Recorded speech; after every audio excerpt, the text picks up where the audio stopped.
Thanks to all three of our panelists, Danny, Jim, and Stanford, for participating today.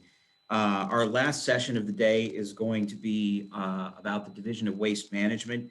And our two panelists will be Michael Scott, who is the Director of the Division of Waste Management, and my colleague, Emily Sherlock with Robinson Bradshaw. Take it away.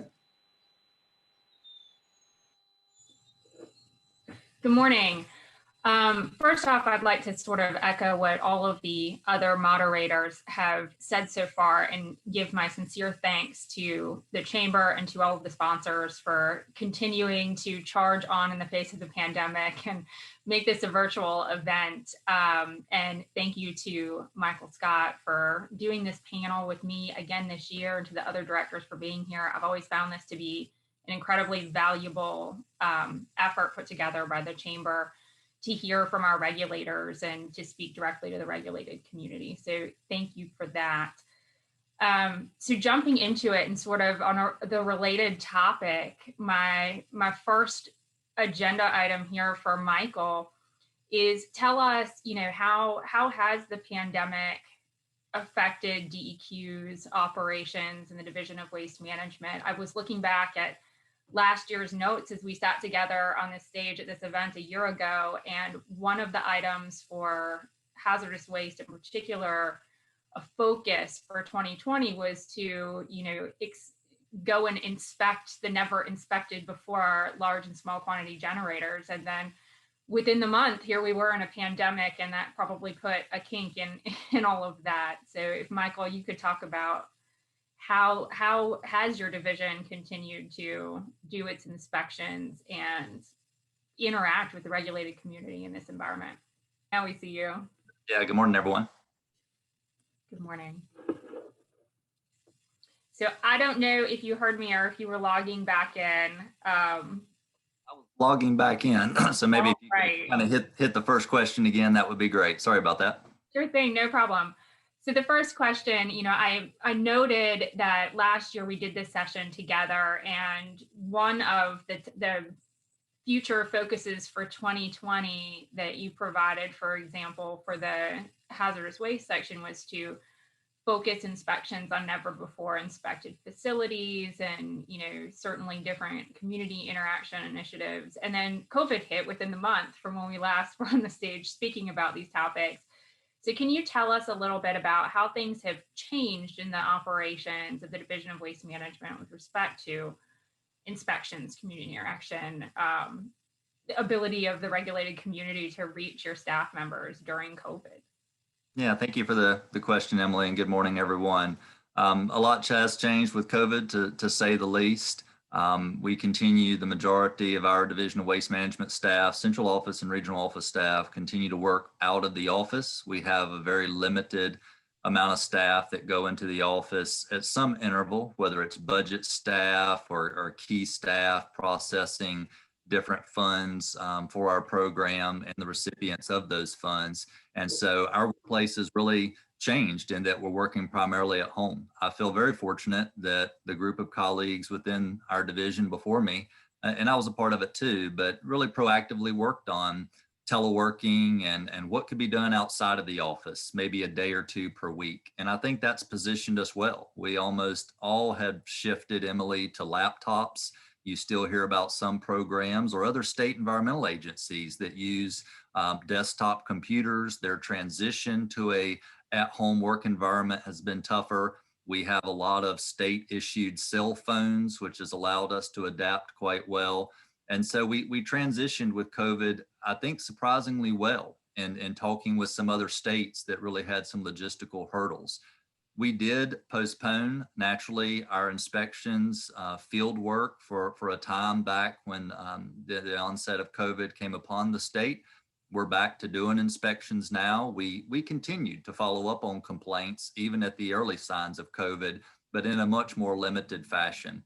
But staff have been very creative in finding ways to work with permitted facilities, follow up on complaints, and receiving paperwork ahead of time, spending a minimal time at the facility, discussing inspections with facilities if it was an appropriate time to be on premise.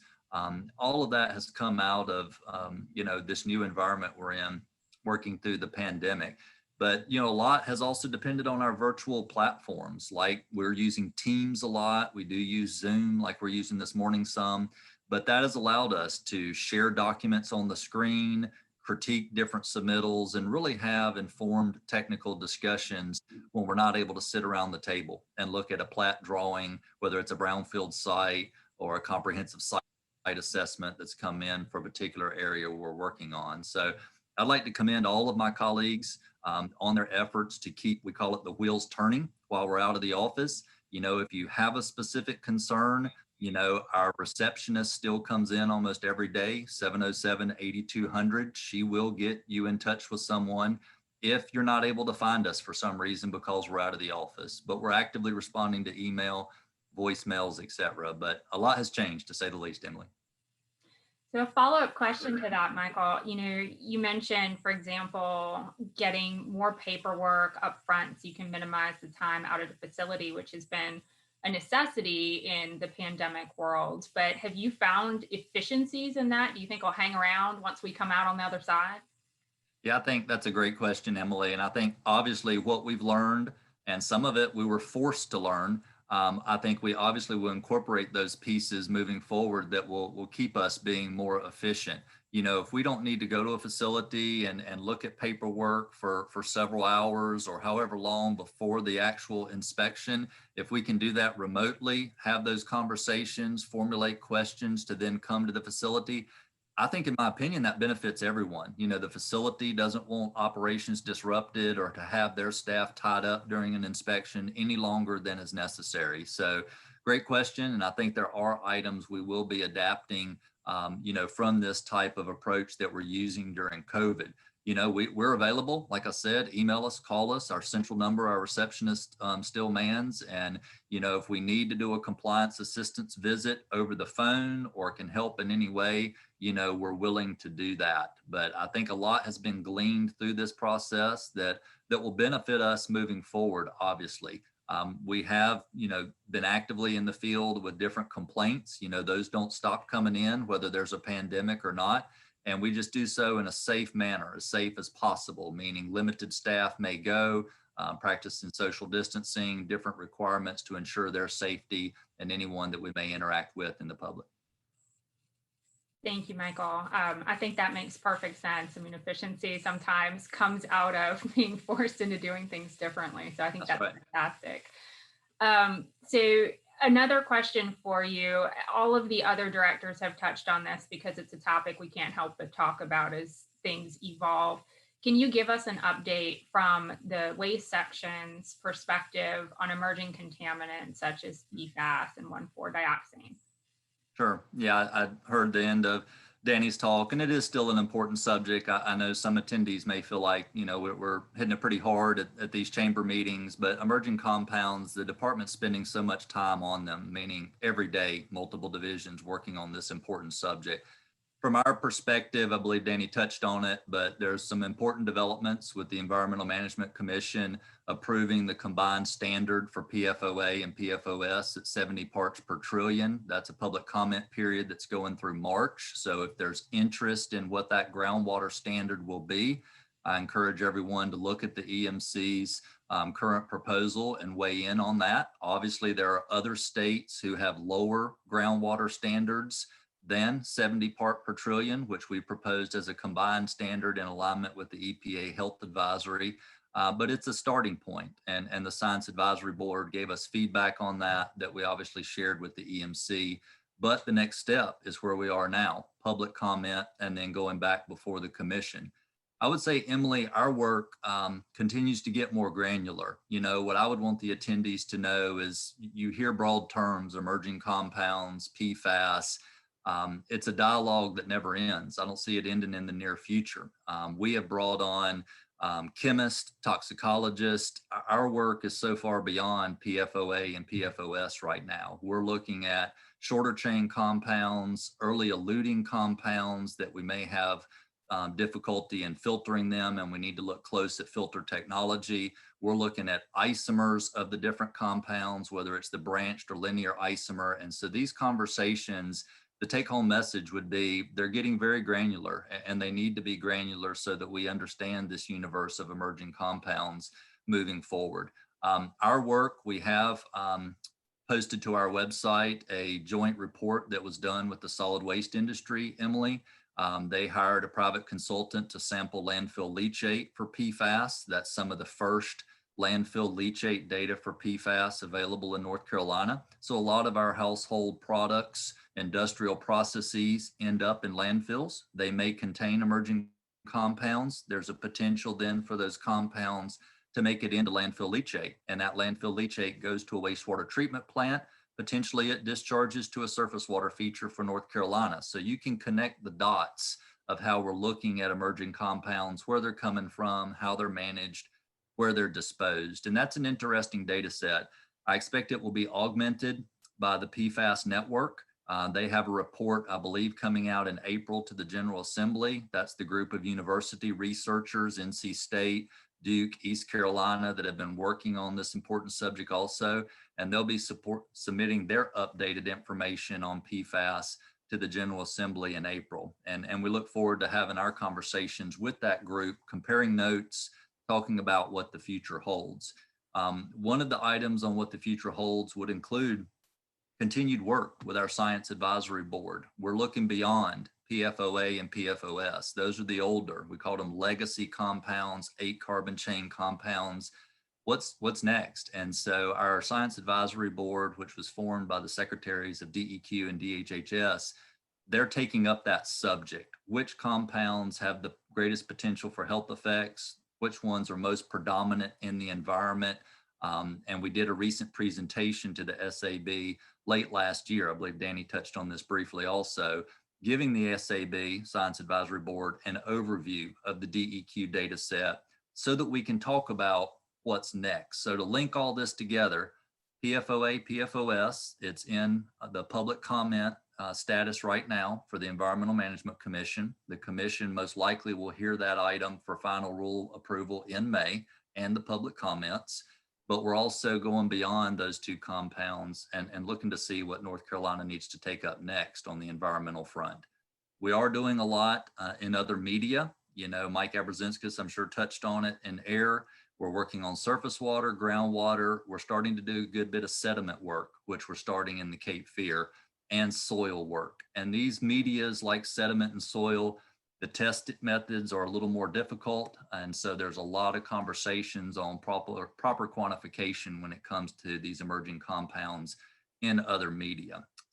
So for the attendees, I think we've said it before, but please understand what's in your waste stream, understand where your waste streams are going, and let's work collectively to make sure they're effectively managed. I think there's a lot coming out from EPA and others on PFAS destruction technologies. But if we don't know what we're dealing with, what's in our waste streams, you know, none of us can help to manage it as we work on standards development and what the next chapter of emerging compounds looks like. Thank you, Michael, for that update. Switching gears a little bit from the, what's hot and new in the emerging compounds and what's next topic, can we talk a little bit about sort of the old rules? We know that the legislature requires the department to go back and review and readopt rules periodically. And I know there's some work going on in waste management on some old rules as well. Right. Yeah. Thank you for touching on that, Emily. I think it's something that people had an awareness of, but if you don't have a specific colleague, member, or lobbyist tracking this effort, it's a massive effort. It's the requirement, as Emily noted, for readoption of the North Carolina Administrative Code, which was required under a session law. And ultimately, a lot of our administrative code was years old, or in some instances, Emily, we had rules that were over a decade old. And so it's been much more of an exercise than change the name of the department, change the address of where the department's located. You know, some of these rules are substantive rule sets, like your municipal solid waste landfill rules. There's a lot of UST, underground storage tank program rules, hazardous waste, registered environmental consultant program, and Superfund that are going through or already have gone through this readoption process, and different updates have been made. And so I will give an example. We felt the transfer station rules had about 4 lines of information, somewhat of a concise paragraph.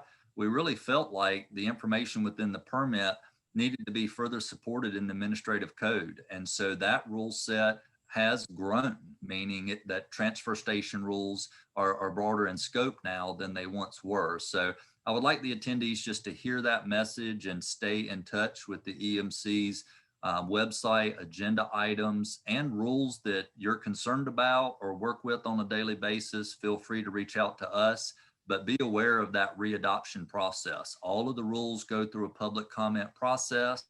There's hearing officer reports for each rule set, and the opportunities there, Emily, for all of us to chime in on what the next decade of that administrative code needs to look like. And so I feel like people are aware, but I don't think people understand the scope, the magnitude of all of those pieces of the administrative code moving through the process. So I just gave a quick few examples, like the solid waste example I gave, but like I said, we'd be glad to share more information on that front and that huge effort, to be honest, to move those rules through readoption. Thank you, Michael. I mean, that's definitely something we all need to keep an eye on and know as changes are coming down the pike for the regulated community. Sort of on a similar topic, are there some items from the last legislative session that the division is still working on? I know you'd mentioned to me some issues with end-of-life management for solar and those types of things. Could you talk a little about that? Yeah, that one's a very interesting one. Thank you for the question, Emily. If the attendees, haven't heard of this subject or really plugged in, there's a pretty active discussion. It started at the General Assembly. There was a bill passed for DEQ to study end-of-life management of solar systems, meaning solar farms, but also wind turbine facilities and also energy storage systems, like these facilities that use large capacity battery systems for energy storage. How are we going to manage these when they reach their end of life? Our Division of Waste Management, along with the department's energy office, worked on this report with a very broad group of stakeholders that deal with end-of-life management or are in the business of working with these renewable energy sources. And we recently delivered that report to the Environmental Management Commission. It was a joint report, DEQ, but it had to be submitted to the EMC. They ultimately took a vote on it, and then it was due to the General Assembly last month. How are we going to manage these systems when they reach their end of life? Are we going to put them in the landfill? Are we looking at infrastructure to recycle them? Are we going to require financial assurance in order to make sure a property owner is not left with these renewable energy systems on their property if the company was to walk away? These are all questions that came out of that process, and some of them were specifically asked in the legislation. So I would want the attendees to know, as big as solar is in North Carolina right now, it is an active discussion on how we're going to manage that material really around 2030, when some of these panels start coming offline. Will be one of the earlier dates, a few leading up to 2030, but most of them will come after 2030 where they reach their end of life, as we've been told. And so where's that material going to go? Are these sites going to be returned back to an agricultural setting, industrial setting, or will new panels be installed and they'll just keep producing, energy from solar? So these are all important questions. It's a fascinating area because it's somewhat of a new waste stream. We do have an electronics program, as some of you may be aware, which is established in statute. And this particular report and direction by the General Assembly asked us to look closer at this upcoming waste stream and how it would be managed. So like I said, we've spent a lot of time talking about solar, Emily, but it also talked about wind turbine facilities, the huge blades, the massive infrastructure that comes out of those facilities, and also battery storage systems, which don't get talked about quite as much, but all of those were grouped in to this end of life report. You should be able to find it online. The EMC did approve it going to the General Assembly, so it was posted there. If not, feel free to reach out to me and I'll be glad to share that report also. Last session, we did also receive some funding to do some surface water work where we've had petroleum contaminants enter surface waters.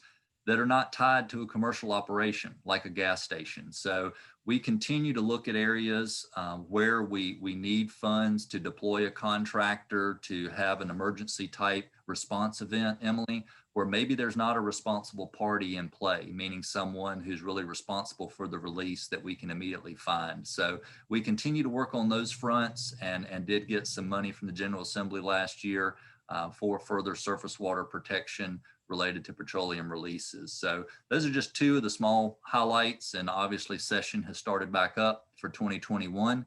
So a lot of discussion about what the General Assembly may touch on this year, and obviously potential for discussion in the environmental sector. Thank you, Michael. We had next on our list to chat about the sort of new information technology, but if I can, I think I'm going to skip over because we're running a little bit short of time. We'll circle back to that one if we can. I want to make sure we have ample time to get sort of the hot topic updates from each of your sections and what they'd have the regulated community know. So sort of first on the list for there, what's the news in brownfields? A lot going on in brownfields right now. We've had continued program interest, meaning submittals during the pandemic. I think a lot of us have seen that construction has continued in the state, new housing development, new development at old industrial sites. So that program continues to be very busy. If some of you worked with or knew Tony Dookie, he did retire last week. We hate to see Tony go as one of our long-term project managers who knows so much about the program, the brownfield statute, and all that comes with working in brownfields. And so we were sorry to see him go.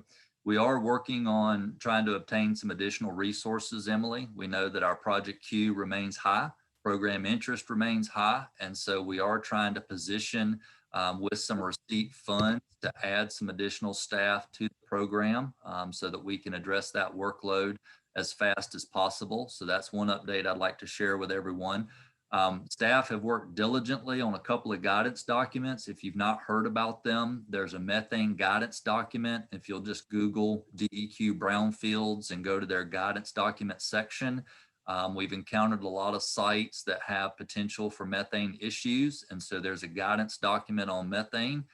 Staff also spent a lot of time on townhome guidance. There's been a lot of interest across the state in not developing industrial, but in developing townhome type uses. And so we have some different concerns when that's proposed. And so it talks about some of the specific needs if townhomes are going to be considered as the redevelopment option. There's potential that additional assessment work may be needed.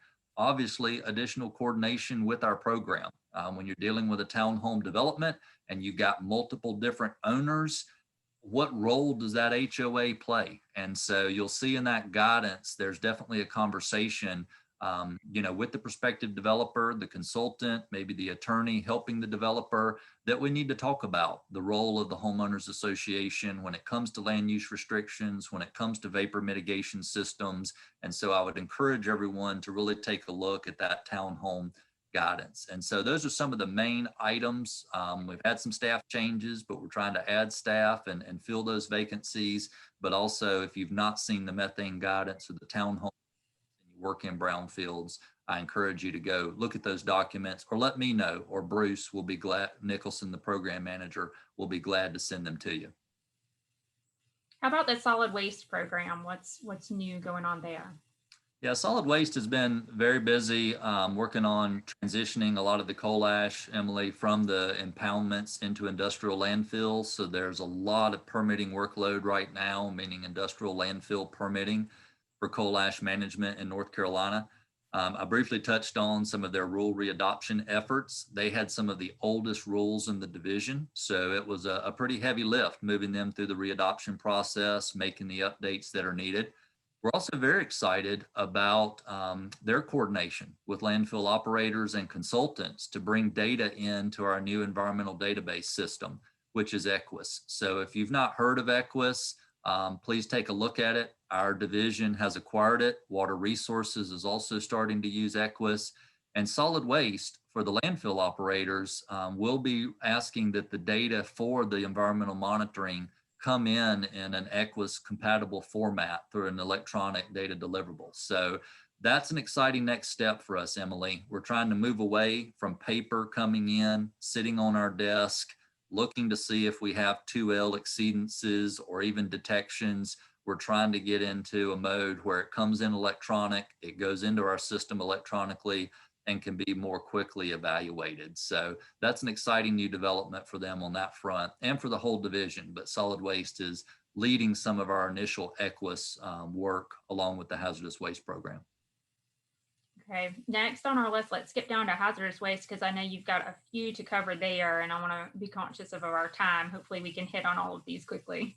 Sure, sure. Yeah, just real quick on hazardous waste, another retirement note. I think I've been in like 3 retirement events in the past few weeks, so it's been quite a whirlwind. But a lot of you may work with Bud McCarty, our facility manager, branch head. Bud retired last spring 2020, right before we really transitioned to being home based with COVID. Bill Heineke is now Bud's replacement. And so please reach out to Bill if you used to work with Bud McCarty. We did want to mention to everyone, aerosol cans were added to the universal waste rules in February 7th of 2020. They went into effect in North Carolina. If you've not heard that, the new pharmaceutical rule went into effect on July 1st. There were some provisions that went into effect, like the sewage disposal prohibition before that, but the rest of the rule for pharmaceutical rules went into effect July 1st. And there's also a modernizing ignitable liquids determination was adopted and went into effect in North Carolina on September 8th. Some of the requirements for that particular determination you can easily find on our hazardous waste program webpage under recent rule developments at that particular location. Okay, and if we've got time to touch that, I haven't had anybody yell at me to quit quite yet, but I know we're getting close. How about Superfund and UST were the last on there, if you can take those 2 in order? Yeah, we've been working on a couple of interesting sites when it comes to Superfund and UST. Superfund's doing a lot of PFAS work. We have a strong relationship with Department of Defense. Our Superfund program does most of the environmental work at the military bases in conjunction with the Department of Defense. So they're doing a good bit of PFAS work. We talk often about our hazardous waste program, CMORS and PFAS, but Superfund's actively engaged with those facilities. We've also been working on a Davidson asbestos site. It's a /Superfund EPA potential brownfield site in Davidson, North Carolina, an old asbestos mill. EPA is doing a removal action in the community for asbestos around that site. We recently had a community meeting, a lot of stakeholder engagement, and just an interesting site that we're trying to make sure we've got that material safely managed. For UST, there's been a lot of great pandemic, keeping trust fund claims moving. They've closed out a lot of low risk sites, leading part of the Southeast region in the number of low risk sites we've closed out. And I'd have to mention, Emily, we've spent a huge amount of work, if attendees have not heard, on the Colonial Pipeline release. That was in Huntersville, North Carolina. The updated release volume is close to 1.2 million gallons of fuel was released from that pipeline that flows from Texas to New York. And so we'll be working on that site for quite some time in conjunction with Colonial. We recently received a comprehensive site assessment. We're working our way towards a corrective action plan. A good bit of private well sampling is occurring in the area, air monitoring, and just a lot of activity when it comes to 1.2 million gallons of fuel being released from that pipeline. And so those are the main programmatic highlights that I just wanted to share with the attendees so that they were aware. Thank you, Michael. So I know we've got 2 questions in the queue, but I think we are out of time. So I would encourage, if Michael, you can stick around and pop into the lounge after Sean gives his closing remarks, maybe we can answer those questions over there. And if the folks who asked them can pop in there, that would be fantastic, I think, just in the interest of time. But thank you very much, Michael. Do you have any sort of closing thoughts for the group and, messages from the waste section? Yeah, thank you to everyone. Thank you to the Chamber for the opportunity to be a part of the conference this year. And just please reach out to us. We're available. We're here to help. We know that everybody's dealing with different challenges as it relates to COVID. We're just a phone call away or an email away. If you feel like something's not being followed up on, please just reach out to me, Michael Scott, and I'll be glad to follow up on any particular issue and we'll assist you however we can. Thank you, Emily. Thank you, Michael. I appreciate it. All right. Thank you, Michael and Emily.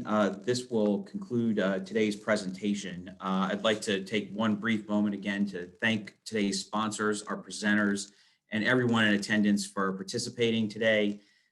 We do rely on your feedback to give better programming every year, and we'd ask that you please complete the brief online survey via the link in the chat box. It'll also include the recap email. It'll also be included, rather, the survey in the recap email for today's program. You're also welcome to continue these discussions over in the lounge areas. They'll stay open for another 30 minutes after the conclusion of the presentation today. One more reminder, the NC Chamber is holding its 79th annual meeting virtually on March 18th. Please visit ncchamber.com for more details about the annual meeting and for other upcoming events. Thanks again for being with us today. Please be well and be safe.